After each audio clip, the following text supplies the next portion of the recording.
iBoon කියලා පිළිගන්නවාල හැමදෙනාම අදත් art.lk YouTube channel එකෙන් ගෙන Better Call Saul කියන TV series එකේ දෙවෙනි season එකේ පස්වෙනි episode එකට කලින් කොටස ඉවරුණු තැන මතක ඇතිනේ ජිමි හදපු ඇඩ් එක නිසා කිම්ට පනිෂ්මන්ට් එකක් විදිහට HHM එකේ ඩොකියුමන්ට් රිවිව් රූම් එකට දැම්මා. අනිත් පැත්තෙන් ටුකෝව හිරේ දාන්න උදව් කරපු මයික් නාචෝගෙන් සල්ලිත් අරගෙන තමන්ගේ ගමන යනවා. ඉතින් චක් තමන්ගේ නීති ආයතනයෙන් ජිමිව එලවන්න හදනකොට කිම් තමන්ගේ රස්සාව බේරගන්න තනියම සටන් කරනවා. හැබැයි මේ කතාවේදී අපි නොදන්න අලුත් චරිතකුත් කරලයට එනවා. චක් මැක්ගිල්ට බිරිදක් හිටියද ජින් කොහොමද තමන්ගේ සහෝදරයාගේ හිතේ ඉරිසියාවේ ගිනිදැල් අවුලවන්නේ. අනිත් පැත්තෙන් මයිකල් අලුත් කරදරයක පැටලෙන්නයි යන්නේ. එහෙනම් අපි බලමු කතාවේ මොකද්ද වෙන්නේ කියලා. ඉතින් කතාව පැත්තට යන්න කලින් තාමත් ඔයාලා art.lk YouTube channel එක subscribe කරලා නැත්නම් අපේ subscribe කරලා අපිත් එක්ක දිගටම එකතු වෙන්න. කතාව පටන් ගන්න අතීතයට ගිහින් අපි ඉන්නේ චක් මැක්ගිල්ගේ ගෙදර. හැබැයි මේ ගෙදර දැන් තියෙනවා වගේ අඳුරු ලයිට් නැති තැනක් නන් නෙවෙයි. ඒ කාලේ මේක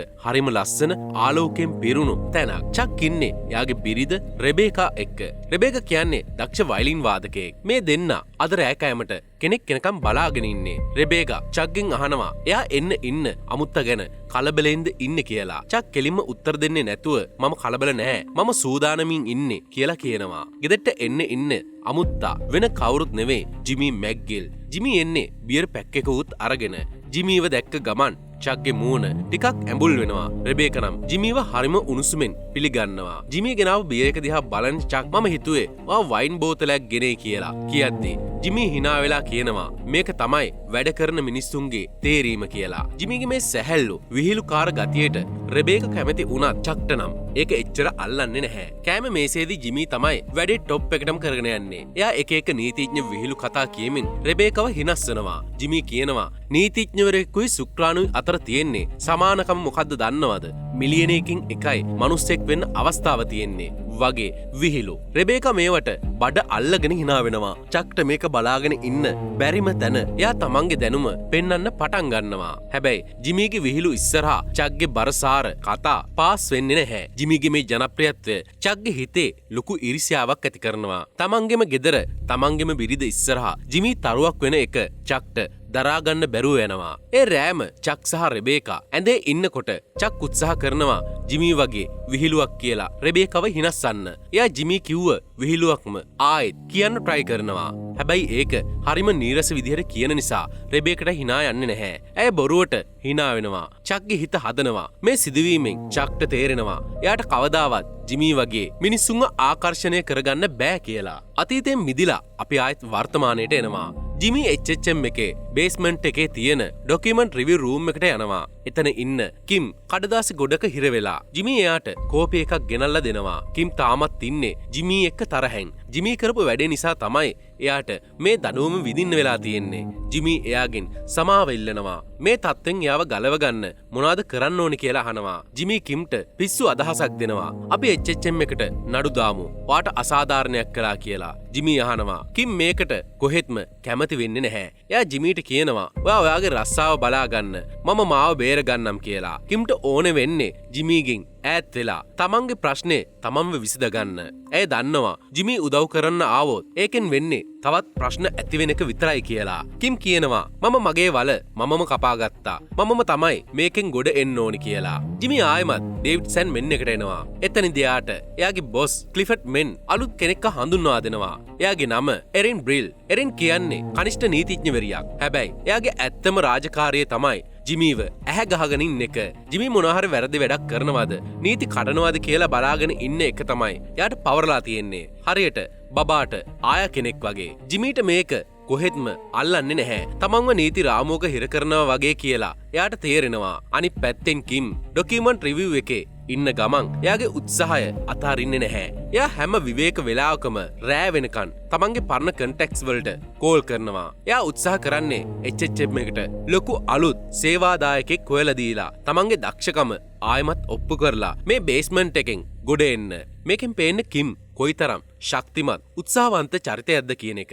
ජිමින් එරින්වත් එක්කගෙන උසාවියට යනවා. එයාට ඕනෙ වෙන්නේ එයාගේ නඩුවක් ඉක්මනට අහන දවසක් දාගන්න. ජිමි එයාගේ පරණ ක්‍රම පාවිච්චි කරන්න හදනවා. ඒ කියන්නේ උසාවියේ ලිපිකරුට පොඩි අල්ලසක් දීලා වැඩේ කරගන්න. හැබැයි එරින් එතන ඉන්න නිසා ජිමීට ඒක කරගන්න වෙන්නේ නැහැ. එරින් හැමදේම කරන්නේ නීතියට, පටිපාටියට අනුව. ඇය ලිපිකරුට කියනවා නීතියට පිටින් යන්න එපා කියලා. මේ නිසා ජිමීට ඕනෙ දේ කරගන්න බැරිව එයා එරින් එක්ක හොඳටම තරහෙන් ඉන්නේ. උසාවියේ පිරිමි වැසිකිළියේදී ජිමීට එයාගේ පරණ යාළුවෙක් හම්බෙනවා. මේ යාළුවා ජිමිත් එක්ක මහජන ආරක්ෂක නීතිඥ කාර්යාලයේ වැඩ කරපු කෙනෙක්. එයා ජිමීගේ අලුත් රස්සාව ගැන, එයාට ලැබෙන ලොකු පඩිය ගැන, එයා පදින ලස්සන කාරක ගැන කතා කරලා ජිමීට තියෙන දේවල් ගැන එයාට ඉරිසියා හිතනවා කියලා කියනවා. ඒ වෙලාවේ ජිමීට හිතෙනවා මෙයා දන්නවනම් මම මේ රස්සාවේ කොච්චර හිරවෙලාද ඉන්නේ කියලා. පිටතට කියලා හිතනවා. පිටතට පේන දේ නෙවෙයි ඇත්ත කියන එක ජිමීට තදින්ම දැනෙනවා. දැන් අපි යන්නේ මයිකල් ඉන්න තැනට. මයිකල් හැමදාම යන ඩයිනර් එකේ කොපි එකක් බිබී ඉන්නවා. එතනට වයසක මිනිස්සෙක් එනවා. එයා තමයි හෙක්ටර් සලමංකා, ටුකෝ සලමංකාගේ මාමා. සලමංකා පවුල කියන්නේ මද්‍රව්‍ය ජාවාරමේ ඉන්න භයානකම පවුලක්. හෙක්ටර් කිසිම හදිස්සියක් නැතුව මයිකල් ඉස්සරහට ගිහින් වාඩි වෙනවා. හෙක්ටර් මයිකල්ට යෝජනාවක් ගේනවා. එයා කියනවා ටුකෝ එක්ක වෙච්ච රණ්ඩුවේදී පොලිසියට අහුවෙච්ච තුවක්කුව ඔයාගේ කියලා ඔයා පොලිසියට කිව්වොත් මම ඔයාට ඩොලර් 5000ක් දෙන්නම් කියලා. එහෙම කිව්වොත් ටුකෝට තියෙන අවි ආයුධ චෝදනාවෙන් අයින් වෙලා එයාගේ හිරදඩුවම ගොඩක් දුරට අඩු වෙනවා. මයිකල් මුලින් මේකට අකමැති වෙන්නේ නැහැ. එයා කියනවා එයාට ඕනේ ටුකෝව හිරේ තියන්න කියලා. හැබැයි හෙක්ටර් කියනවා ටුකෝ හිරේ ඉන්න එක සලමංකා පවුලේ බිස්නස් වලට හොඳ නැහැ. ඒ නිසා මේකට ඔයා කැමති වෙන එක තමයි හොඳ කියලා. වක්‍රව තර්ජනය කරනවා. ආයෙත් අපි කිම් ගාවට එනවා. කිම්ගේ නොනවතින උත්සාහය අන්තිමේදී සාර්ථක වෙනවා. ඇයට පුළුවන් වෙනවා මේසා වර්ල්ඩ් ඩේ කියන ලොකු බැංකුවත් එක්ක මීටින් එකක් සෙට් කරගන්න. මේක HHM එකට ලැබෙන්න පුළුවන් ගොඩක් ලොකු ගණන්දෙනුවක්. කිම් මේ ගැන හෝවර්ඩ් හැම්ලිම්ට කියනවා. හෝවර්ඩ් මේ ගැන සතුටු වුණත් කිම්ට ඒ සතුට හරියට විඳින්න දෙන්නේ නැහැ. කිම් සහ හෝවර්ඩ් එකතු වෙලා මේසා වර්ල්ඩ් ඩේ බැංකුවේ නිලධාරීන්ට HHM එකේ සේවාවන් ගැන ඉදිරිපත් කිරීමක් කරනවා.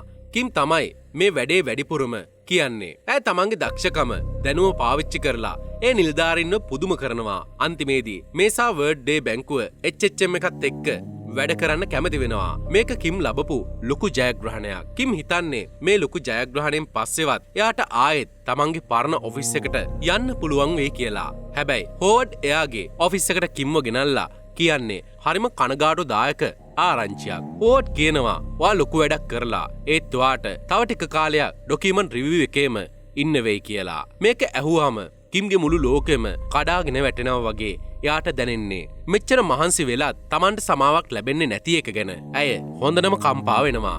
ඒ රෑම කිම් තනියම බේස්මන්ට් එකේ වැඩ කර ඉන්නවා. එතනට චක් එනවා. චක්ට විදුලිය අගුණ නිසා එයා වැඩ කරන්නේ ලයිට් නැති තැන්වල. කිම්ව දැකලා චක් එයා එක්ක කතාවට වැටෙනවා. චක් කියනවා එයාට කිම් ගැන කනගාටුයි කියලා. චක් කිම්ට කතාවක් කියන්න පටන් ගන්නවා.